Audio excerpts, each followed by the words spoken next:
하나님께서는 구원받은 하나님의 자녀들을 노아처럼 버리지 아니하시고 항상 지키시고 보호하여 주심으로 인도하시는 하나님이십니다.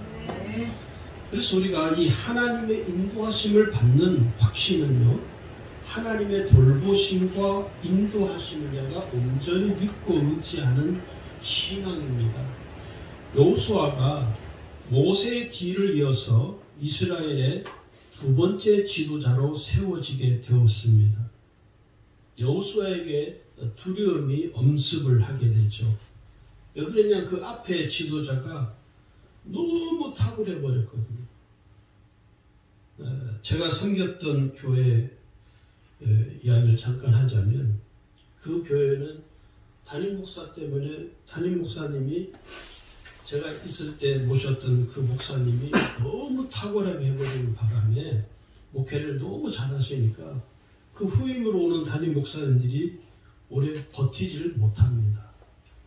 자꾸 교인들이 전에 있었던 담임 목사님을 자꾸 추억하게 되고 비교하게 되는 거예요. 그래서 저도 그 목사님 밑에서 5년을 목회를 배우면서 제 목회의 어떤 권력, 목사가 어떻게 해야 되고 설교를 어떻게 해야 되고 하는 그 모든 것을 그 목사님에게 배웠습니다. 지금도 22년이라는 세월이 흘렀는데도요, 여전히 그 목사님에 대한 향수가 성도들이 여전히 남아 있습니다. 너무나 목회를 잘해버리시니까 그 뒤에 오시는 목사님들이 많이 힘들어 하시는 것을 제가 옆에서 제일 가까이에서 보니까, 그러니까 아마 이 여호수아도 모세가 너무 탁월하거든요. 이스라엘 역사를 통틀어서 모세만한 지도자는 없습니다. 여호수아에게는요, 그것이 큰 부담이 되는 것이죠. 그런데 하나님께서 이 여호수아에게 말씀을 주시죠. 내가 너와 함께 할 것이니 두려워 말라. 그리고 여호수아는 하나님께서 말씀하시는 그 말씀을 붙잡고 두려운 마음이 사라지고 하나님의 인도하심에 대한 분명한 믿음의 확신을 가지고 결국은 여호수아가 가나안 땅에 들어가게 됩니다. 모세도 하지 못한 여리고를 무너뜨리고 가나안 땅을 정복하게 되죠. 물론 하나님이 하셨죠. 이게 바로 하나님의 인도하심에 대한 믿음의 확신이라는 것입니다. 오늘날 우리에게도 하나님은 말씀하십니다. 내가 너와 함께 할 것이다. 아멘. 오늘 하나님께서 우리를 인도하시고, 그래서 오늘 이 시편 23편은요, 저 개인적으로는 아주 제가 즐겨 읽는 말씀이기도 합니다.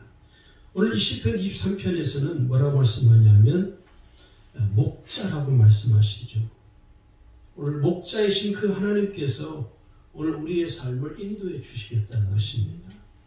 그럼 왜 하나님께서 오늘 구원받은 우리를 인도해 주시는 걸까요? 그것은 첫 번째 그 이유는 하나님께서 나의 아버지가 되시기 때문입니다. 하나님이 나의 아버지이시죠. 예수님을 구주로 믿고 고백함으로써 죄에서 구원받은 성도들은 하나님의 자녀로서 살게 됩니다. 오늘 요한복음 1장 12절에도요. 영접하는 자 곧 그 이름을 믿는 자들에게는 하나님의 자녀가 되는 권세를 주셨으니 그렇게 기록이 되어 있습니다. 하나님이 나의 좋은 아버지가 되시는 것이죠. 그 하나님이 나의 아버지가 되셔서 자녀가 된 나를 하나님께서 아버지께서 돌보시고 인도하시는 것처럼 항상 나를 인도해 가시는 것입니다. 내가 하나님의 자녀라는 사실을 우리가 어떻게 알 수 있습니까? 어떤 분은 그래요. 아니 목사님, 내가 하나님의 자녀가 된 것이 잘 안 믿어진대요. 근데 여러분, 성경은 분명히 우리에게 말씀을 하십니다. 오늘 요한복음 1장 12절 금방 읽은 말씀도 그렇고요. 내가 하나님의 자녀이라는 이 사실을 누가 증언해 주느냐면요, 성령께서 증언해 주십니다. 여러분 로마서 8장 16절을 한번 보시기 바랍니다. 거기에 보면 오늘 우리가 하나님의 자녀이라는 이 사실을 오늘 성경이 우리에게 증언해 주고 있다는 것이죠. 로마서 8장 16절을 보시면 성령이 친히 우리의 영과 더불어 우리가 하나님의 자녀인 것을 증언하시나니, 오늘 성령께서 내가 하나님의 자녀가 된 것을 증언해 주고 계신다는 것이죠. 그래서 내가 하나님의 자녀가 된 것은요, 내가 애를 쓰고 힘을 써서 된 것이 아니라 하나님의 은혜, 예수 그리스도의 십자가의 은혜로 내가 하나님의 자녀가 된 것입니다. 그 자녀가 된 그 사실을 바로 성령께서 증언해 준다고 오늘 성경 우리에게 밝히 말씀합니다. 그러면서 17절을, 로마서 17절, 8장 17절을 보면요, 자녀이면 또한 상속자, 곧 하나님의 상속자요 그리스도와 함께한 상속자니 우리가 그와 함께 영광을 받기 위하여 고난도 함께 받아야 할 것입니다. 그렇게 기록합니다. 하나님의 자녀가 된 우리가 하나님의 영광만을 우리가 누리는 것이 아니라 내가 하나님의 자녀로서 당해야 될 고난도 우리가 함께 받아야 된다라고 성경은 우리에게 명확하게 말씀합니다. 이 세상은 여러분, 내가 하나님의 자녀로 사는 것에 대해서 관심이 없습니다. 저 같은 목사도요, 교회에서 목사님 그렇게 부르지, 세상 나가면 저를 목사라고 부르지 않습니다. 누가 저한테 목사라고 목사님 그럽니까? 아니요, 아저씨 이렇게 부릅니다. 은행을 갔더니요, 은행에서 일을 보는 은행원이 저보고 선생님 이렇게 부르시더라고요. 목사라고 부르지 않습니다. 교회 안에서나 저를 보고 목사님, 성도들이 목사님이라고 인정하고 목사님이라고 불러요. 그건 뭐예요? 이 세상은요, 내가 하나님의 자녀로 사는 것에 대해서 별 관심이 없습니다. 그리고 환영하지도 않습니다.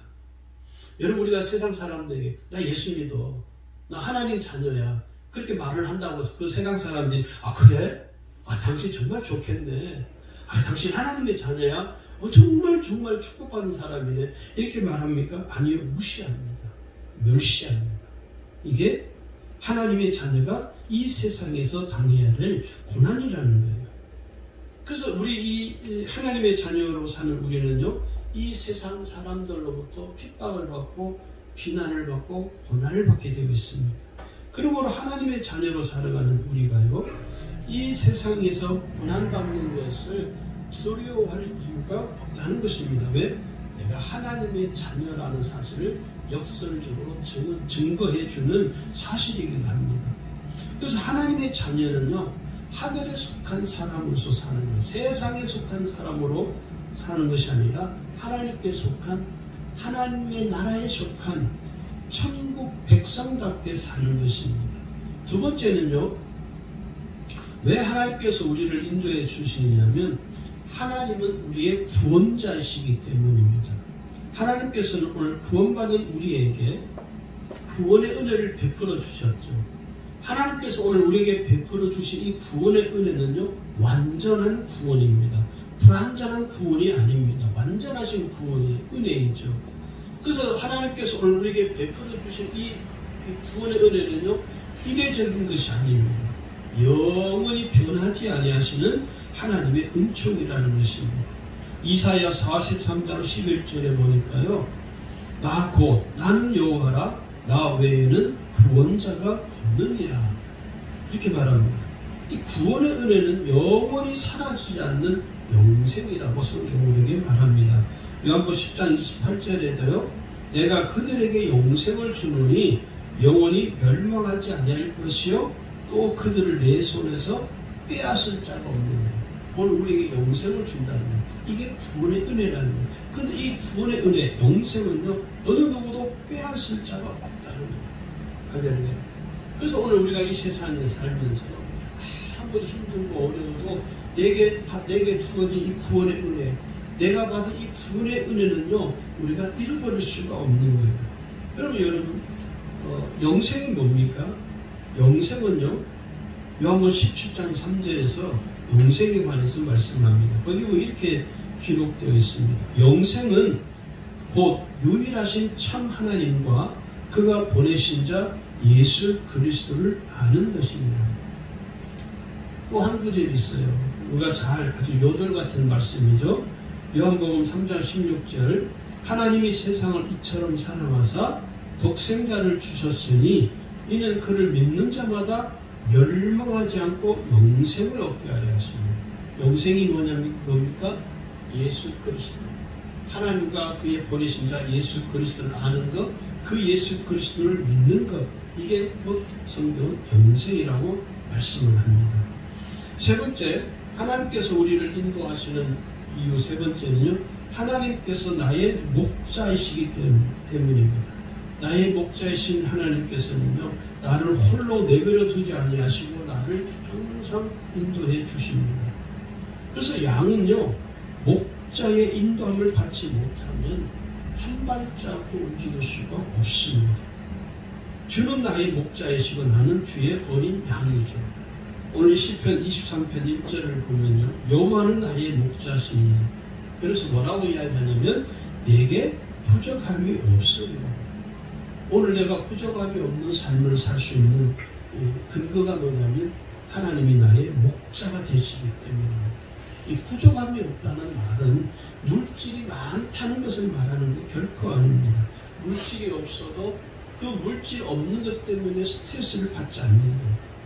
어떤 분이 그러시더라고요. 목사님, 휴양이면 하나님이 좀 나를 부자로 만들어 주시면 얼마나 좋겠냐. 왜 그러냐고. 아예 하나님이 나를 좀 부자로, 돈 많은 부자로 만들어 주시면 내가 그 돈을 가지고, 물질을 가지고 주의 영광을 위해서 살 거 아니냐. 그래서 제가 그랬어요. 집사님, 그런 일은 아마 없을 겁니다. 오늘 사람들이 잘못 생각하는 게 있어요. 하나님이 나를 축복해 주셔야 내가 주의 영광을 위해서 살 수 있다. 아니요. 내게 물질이 없어도 주의 영광을 위해서 살 수 있어요. 내게 없는 것 가지고 주의 영광을 드러내지 아니하는 사람은요, 하나님이 내게 물질을 준다고 해서 그 사람이 그 물질을 가지고 하나님 영광을 위해서 살아가지는 못합니다. 중요한 것은 뭡니까?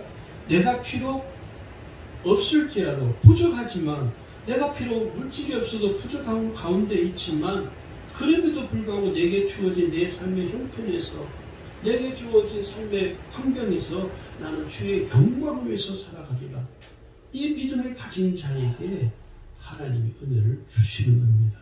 그것이 진정으로 주는 나의 목자라고 고백하는 신앙을 가진 사람들의 모습이라는 것이죠.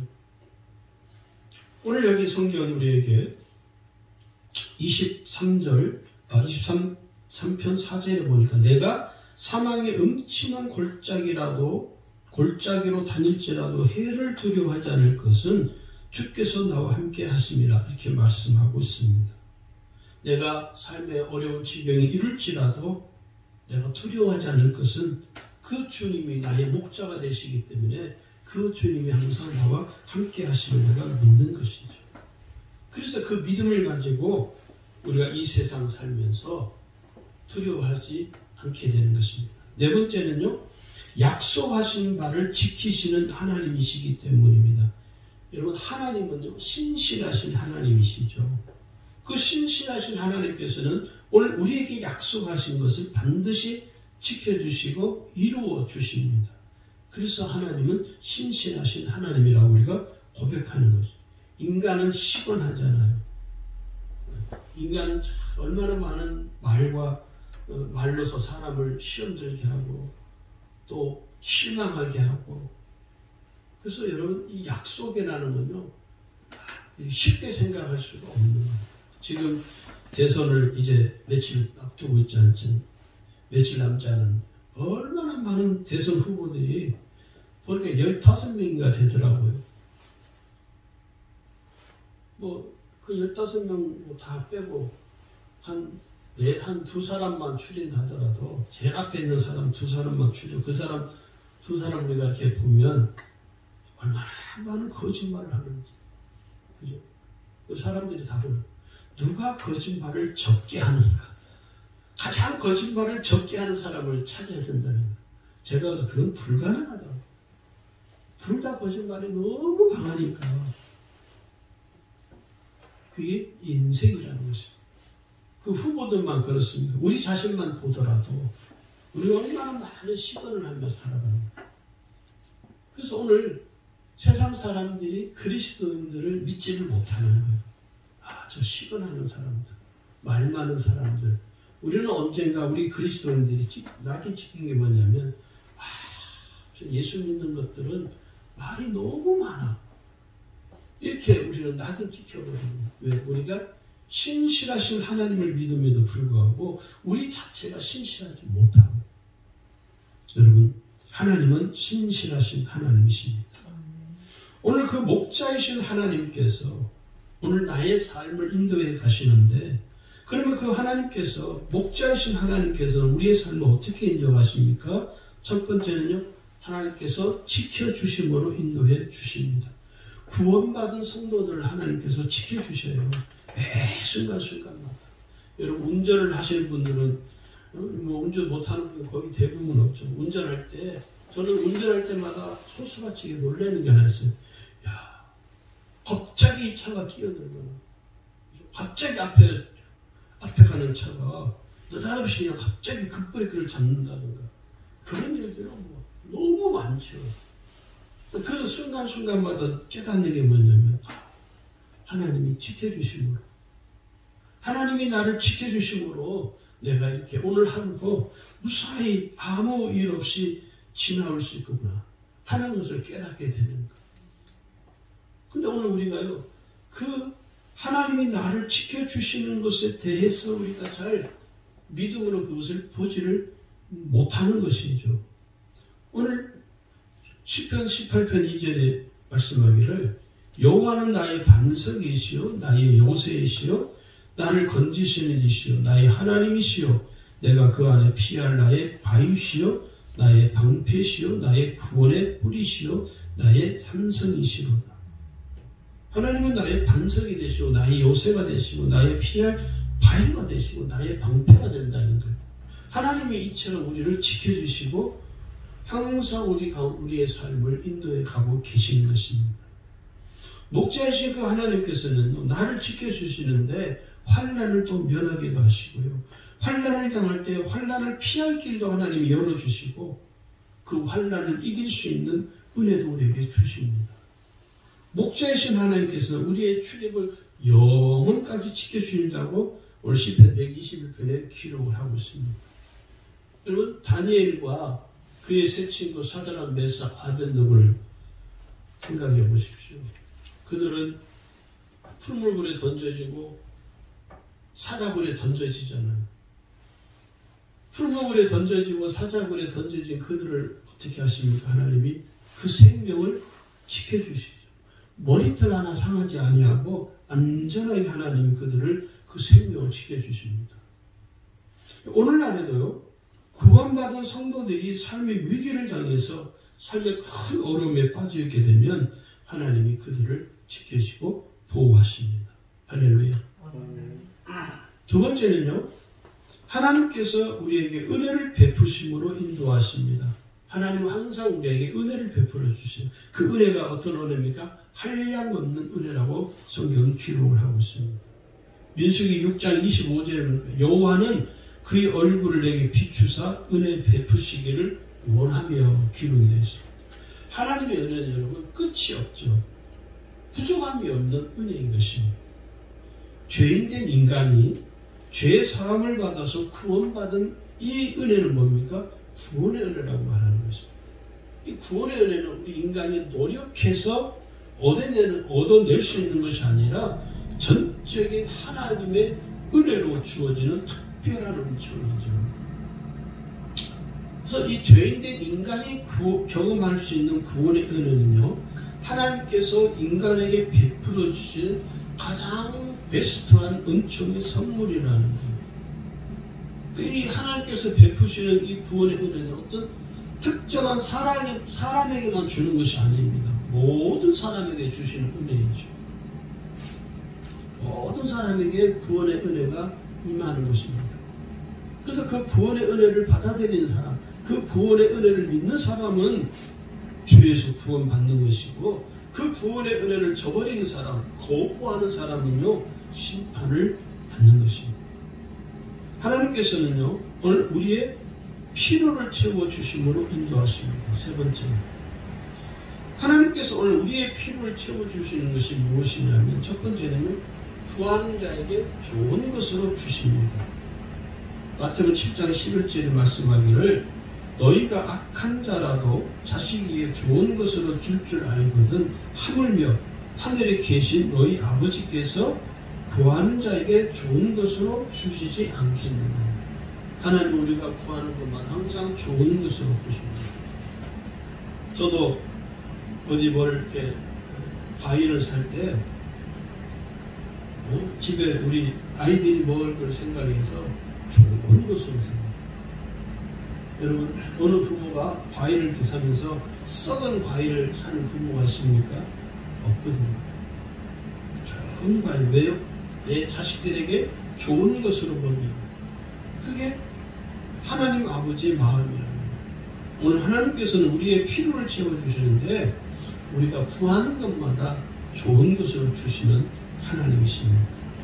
그리고 그 하나님의 사랑에서 우리를 끊을 수 있는 게 이 세상에 없다라고 오늘 로마서 8장 39절에서 말씀을 하고 계십니다. 하나님의 사랑에서 우리를 끊을 수 없죠. 아무리 힘들고 어려운 고난과 시련이 닥쳐도 하나님의 사랑에서 우리를 끊을 수가 없다는 것입니다. 그 다음에 네 번째는요, 평안한 삶을 살게 하나님이 인도해 주십니다. 하나님은 우리가 하나님의 자녀들이 평안한 삶을 살아가도록 우리를 인도해 주시죠. 민수기 6장 26절에 여호와는 그 얼굴을 내게로 향하여 드사 평강 주시기를 원하노라 말씀합니다.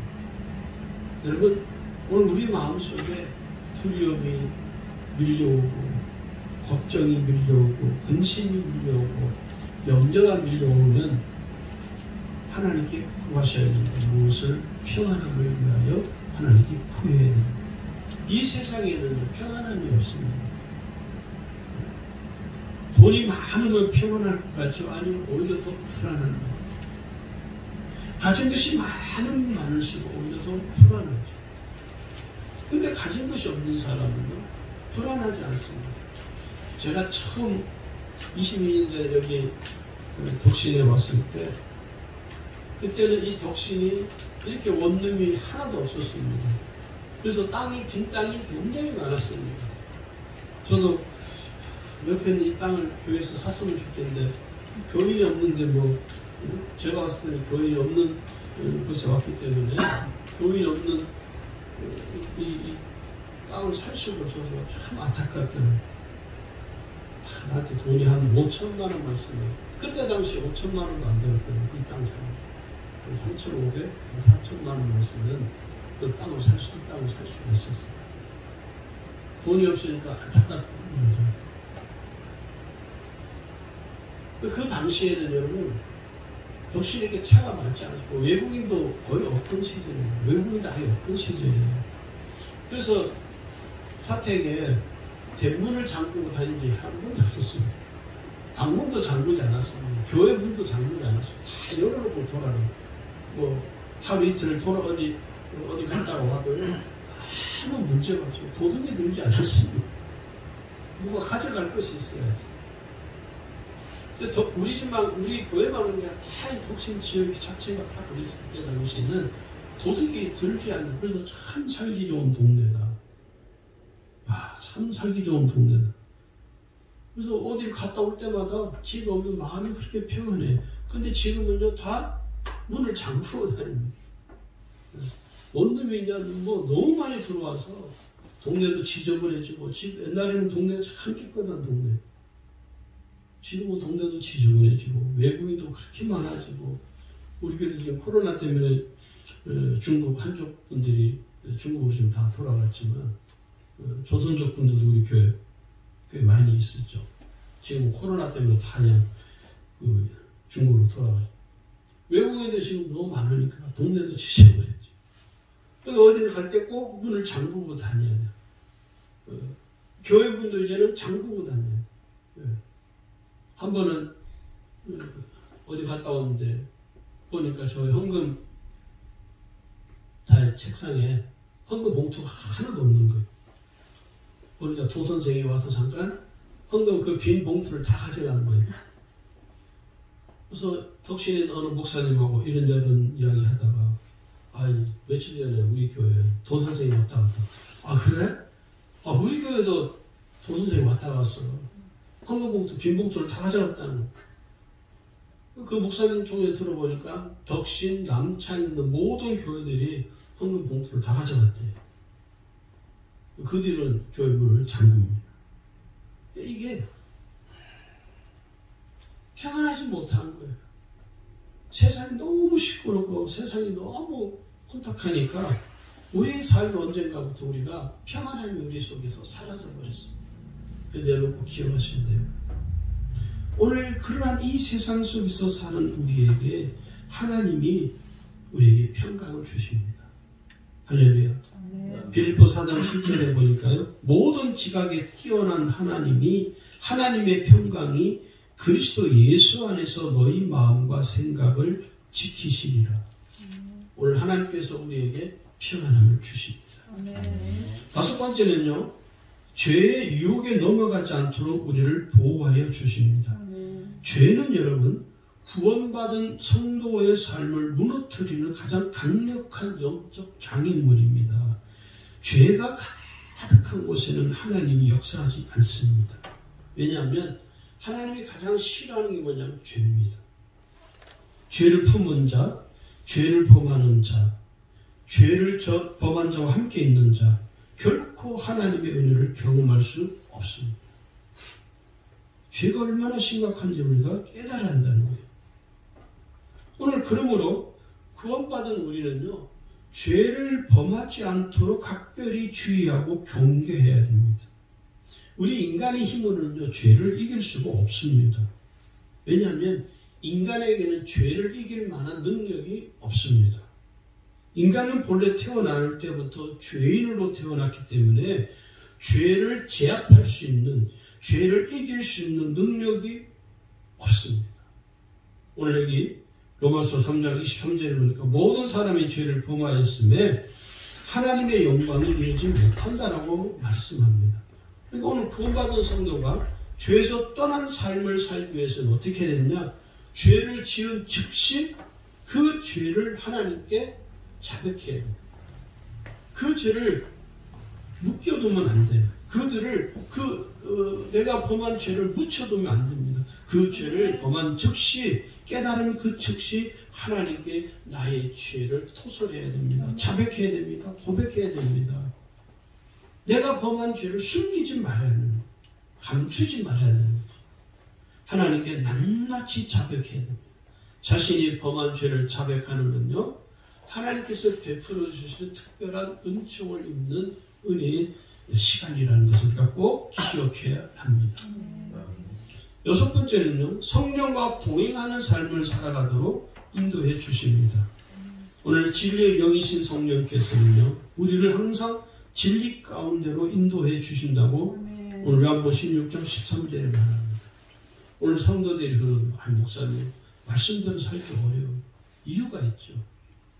목사님 믿음대로 참 살기 어려워요. 이 세상이 믿음대로 살기가 참 어려워요. 이유가 다 있죠. 왜 그렇습니까? 성령의 인도함을 받지 않기 때문인 것입니다. 성령은 우리를 항상 진리 가운데로 인도해 주신다고 요한복음 16장 13절에 말합니다. 자, 요한복음 16장 13절 여러분 찾아보실까요? 요한복음 16장 13절에 여기 보니까요. 그러나 진리의 성령이 오시면 그가 너희를 모든 진리 가운데 인도하시리니 그가 스스로 말하지 않고 오직 들은 것을 말하며 장래일을 너희에게 알리시리라. 이게 뭐라냐면 진리의 성령이 오시면 우리를 어디로 인도해요? 진리 가운데. 우리가 진리에 속한 삶을 살아가도록, 우리가 진리 안에 거하는 삶을 살아가도록, 우리가 진리 속에 거할 수 있도록 우리를 인도하시는 분이 누구냐? 성령이십니다. 그래서 우리가 성령 받아야 되고 성령 충만함을 입어야 되는 것입니다. 단순히 방언하고 은사 나타나는 정도로 만족해서는 안 됩니다. 은사 나타나고 병 고치고 하는 것보다 더 큰 능력이 뭔지 아십니까?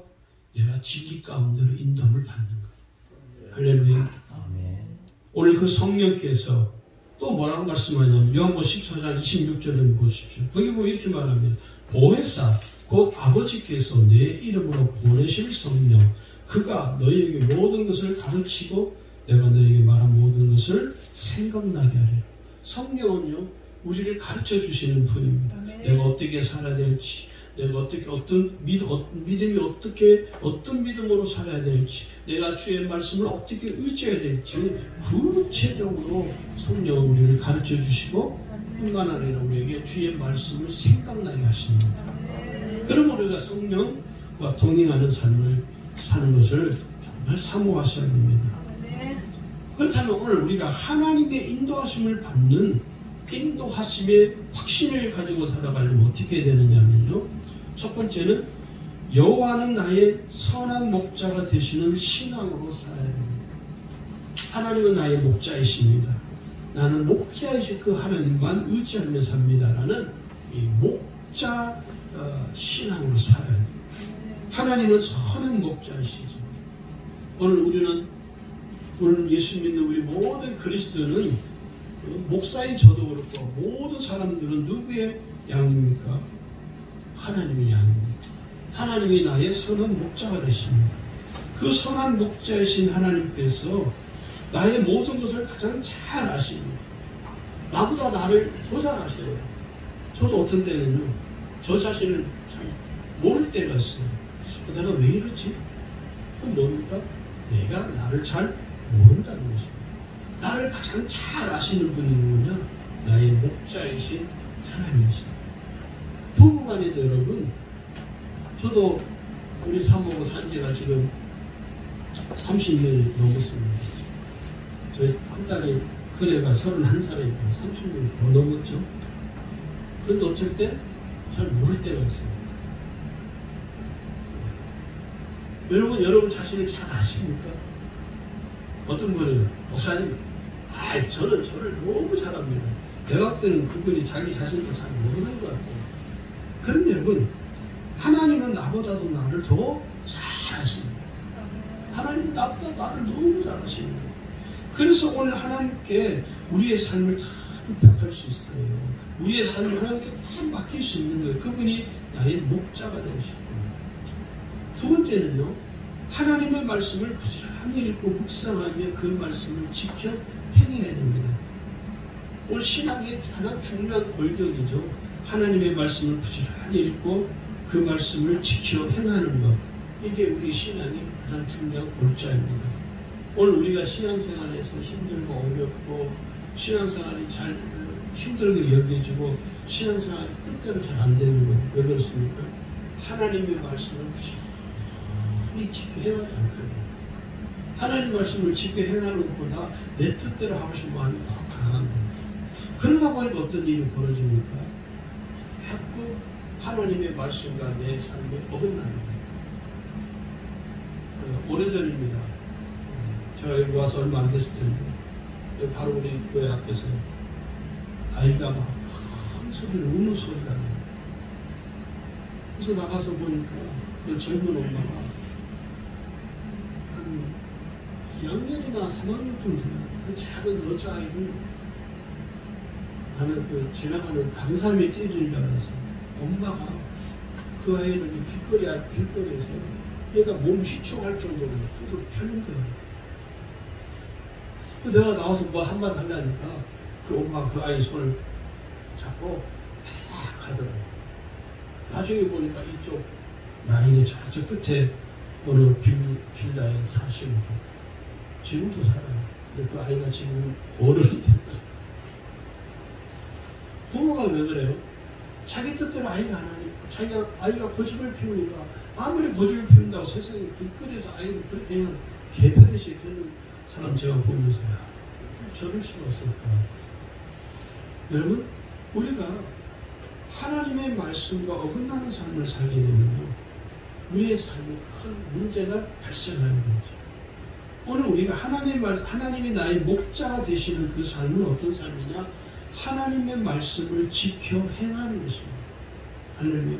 그게 진정으로 주는 나의 목자이신다라고 믿는 신앙인 것입니다. 오늘 여호수아에게 서론에서 말씀드렸죠. 오늘 여호수아에게 하나님 주신 말씀이 뭔가 아십니까?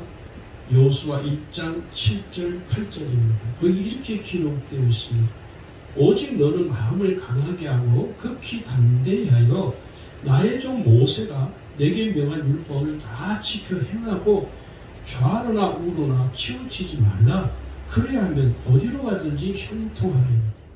오늘 하나님께서 여호수아에게 내가 너와 함께 할 것이다. 너가 형통할 것이다. 담대하라. 그런데 그 전제가 뭔지 아십니까?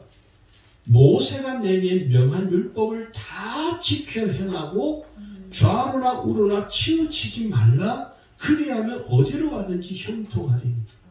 8절에 계속 말씀합니다. 이 율법책을 내 입에서 떠나지 말게 하며 주야로 그것을 묵상하여 그 가운데 기록한 대로 다 지켜 행하라. 그래야 하면 내 길이 평탄하게 될 것이라. 내가 형통하리라. 오늘 여호수아에게 하신 그 말씀이 오늘 저와 여러분에게도 동일한 말씀이라고 저는 믿습니다. 오늘 우리가요 형통하고 평탄하고 평안한 삶을 살아가려면 첫 전제가 뭡니까? 하나님의 말씀을 지켜 행하는 것입니다. 그 다음 마지막은요, 성령으로 충만함으로 성령의 인도하심을 받아야 합니다. 우리가 이 세상 속에 살면서 실패하고 좌절하는 것이 뭡니까? 진리를 따르지 않기 때문이에요. 진리를 따르지 않으면요, 그 삶은 메마르고 공허한 삶으로 전락하게 됩니다. 그래서 결국은 하나님의 인도하심을 받지 못하게 되는 것이죠. 이 하나님의 인도하심을 받지 못하는 삶은요, 공허한 삶으로, 심령이 메마른 삶으로 변절된다는 사실을 갖고 유념해야 됩니다. 그러면 오늘 우리가 중요한 것은 내가 성령의 충만함을 받아서 성령의 인도하심을 따르고 성령의 가르침을 따르고 성령의 인도하심을 받는 삶을 살아야만이 오늘 우리의 삶이 하나님이 원하시는, 하나님이 기뻐하시는 삶을 살아갈 수 있다는 것입니다. 오늘 말씀을 통해서 오늘 예배에 나온 모든 분들이 하나님의 인도하심을 받는 믿음의 확신을 갖고 살아가시길 주의 이름으로 축원합니다.